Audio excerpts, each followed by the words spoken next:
As part of the marketing and media team at NCIX, Anthony and Julia have to travel around quite a lot, whether it's trade shows, conventions, or other events. There are a lot of tech gadgets that they need to do their job and make life simpler? Wow, simpler is an odd word for that. In this video, we're going to go over a few of them or all of them. I don't know. This is their road trip essentials, not mine.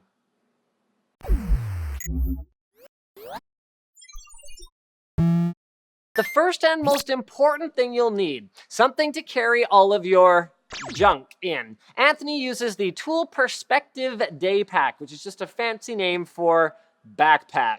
The entire outer surface is waterproof with reinforced zippers as well to keep all of your valuables safe and dry. On top, there's a large compartment for storing everything and a padded camera compartment at the bottom. On the left is a small zippered pocket for miscellaneous things like cables, adapters, and memory cards.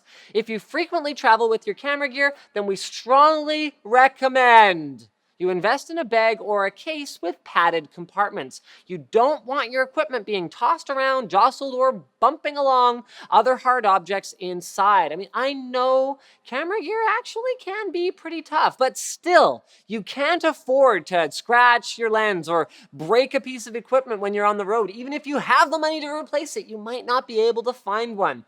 And if your gear weighs a lot, your back will thank you as well. You want properly designed straps and padding to reduce pressure points, and I would highly recommend finding something not only with a chest strap, but also with a waist strap, because when you put a lot of weight on your back, it might make you look like a doofus to do that stuff up, but it makes a big difference.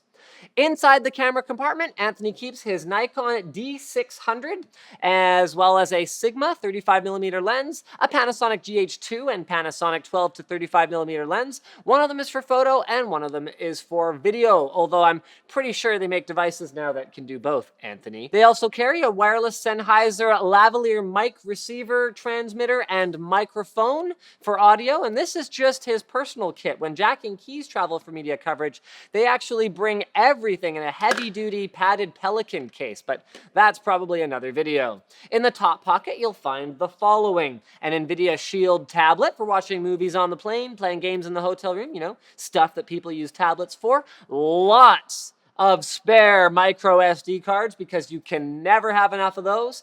At least 3 2.1 amp USB chargers because you can never have enough of those, and at least 3 micro USB cables because duh, although I personally usually carry even more. 16 Panasonic Eneloop batteries and 2 Eneloop chargers are part of his standard kit out. Really, 16 batteries? For real? Additionally, a Panasonic GH2 battery and charger, a Nikon charger, a Kingston USB 3.0 card reader.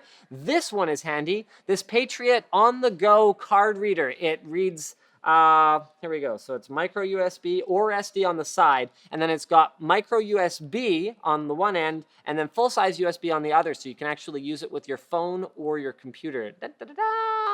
It's got chapstick because convention centers can be in places where the air is very dry. Nail clip. You bring nail clippers? What the hell is this list? Explain the script. Nail clippers because they're great for hangnails and cutting zip ties. Also, they're less likely to be confiscated by airport security than a pair of side cutters.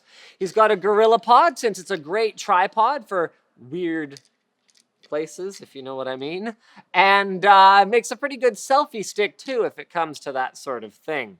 He's got a Xiaomi 10,000 milliamp hour battery bank that's good for charging even the most power-hungry of phones at least twice, and some lint-free microfiber cloths for cleaning stuff. There's also a 12-volt car charger adapter, and finally, a pair of JVC headphones that didn't manage to make it onto the table. Thank you, Anthony.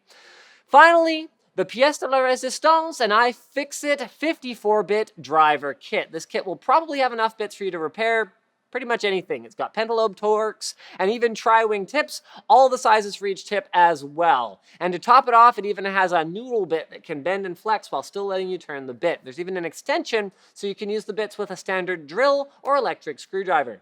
Starting to see a theme here, guys? Well, when you're on location for a job, the number one thing is redundancy. You want enough fail-safes and backups so that you can do your job even if, like, oh no, my camera died, or oh no, this USB cable is not working anymore. The chargers are another good example of that. I mean, we see people recommending USB hubs. In fact, I travel with one of those Vantec 4 USB port ones that plugs into the wall, but I also travel with one of these just in case, not to mention that I carry a laptop, Anthony. So there are USB ports on that as well. So worst case scenario, I can plug my laptop into the wall, charge some stuff off there, and use this if my hub dies. So that's the kind of thing you gotta watch out for. It can feel overkill, but having something extra, especially if it's pretty light, is much better than needing something that you don't have. And it also allows for some parallelism. You can charge everything at once instead of having everything take turns charging on the one charger. Like, what are you gonna do? Wake up every 4 hours at night to plug in a different phone to charge? Are you crazy? Finally, when you partner with as many companies as NCIX does, you often need to lend stuff out to other people as well. And it's kind of just the good guy thing to do, carry a couple extra things. When it comes to packing all this stuff, Anthony uses giant Ziploc bags, which evidently I'm supposed to have to hold up here, but I guess we'll do in B-roll. They're cheap and they're a great way to sort out the things you need to keep on you, the things you need in the bag, and being able to quickly take everything out for the machine at the airport. And of course, you can never have too many layers of waterproofing since, you know, water kills most electronic devices other than apparently Dell Ultrabooks for some reason. Anthony also usually packs a power bar or two. This is a really smart one because most hotel rooms just have horrible power outlet configurations. It's like, you get this one courtesy port. You're very welcome. Another pro tip is that when you're traveling abroad and the power plugs are not the same standard that you use, hey, the power bar is great because then you only have to buy one of those stupid overpriced adapters at the stupid airport because you forgot. And you can use your power bar to split it out to everything else. So there you have it, guys. Everything you need to travel on location, set up a booth, and market the crap out of NCIX products. If you're interested in any of the products that we showed off today, links will be in the description below. For most of the items, anything not the cameras or nail clippers or things like that anyway. Does NCIX even carry microfiber cloths? I'm not sure.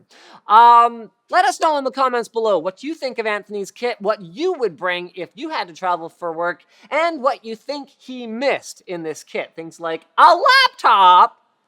Thanks for watching, guys. As always, click over here for the Twitters, click over here for the more videos, and like and subscribe for more videos like this from NCIX.